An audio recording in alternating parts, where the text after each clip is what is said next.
நம்ம திரை விமர்சனத்தில் பார்க்க போகிற படம் ரொம்பவே சுவாரஸ்யமாக த்ரில்லர், ஆக்ஷன் எல்லாமே கலந்த ஒரு அழகான படம்னு சொல்லலாம். அதுதான் பவர் ஸ்டார்.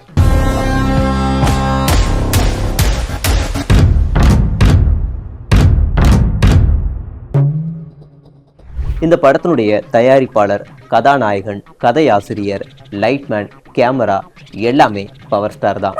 இன்னைக்கு அதிரடியா இந்த படத்தை திடீர்னு ரிலீஸ் பண்ணியிருக்கிறாரு. இவர் என்ன சொல்லியிருக்கிறாருன்னா, தளபதி எங்க நின்னாலும் நான் போட்டியிடுவேன் அப்படின்னு இந்த ஹீரோ படத்தினுடைய ஓப்பனிங் சீன்லேயே சவால் விடுறது ரொம்பவே சுவாரஸ்யமாக இருக்குது. கடைசி வரைக்கும் இவர் இதே மாதிரி இருப்பாரா அப்படின்னு கேட்டால் அங்கே தான் ட்விஸ்ட் இருக்குது.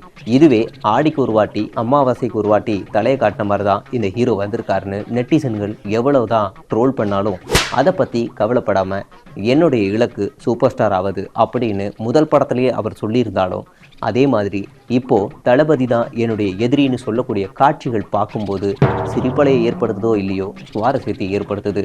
இவரோ தளபதியோ நேரடியாக களத்தில் ஒருத்தருக்கு ஒருத்தர் சண்டை போடுற காட்சிகள் கிளைமேக்ஸில் இருக்கிற மாதிரி ஓப்பன் எண்டட் கிளைமேக்ஸாக கதாநாயகன் வடிவமைச்சிருக்காரு. இதை நீங்களே முடிவு பண்ணிக்கங்க. படம் முழுக்க யாருமே சிரிக்கக்கூடாதுன்னு ஓப்பன்லேயே ஒரு கண்டிஷனும் போட்டிருக்காரு.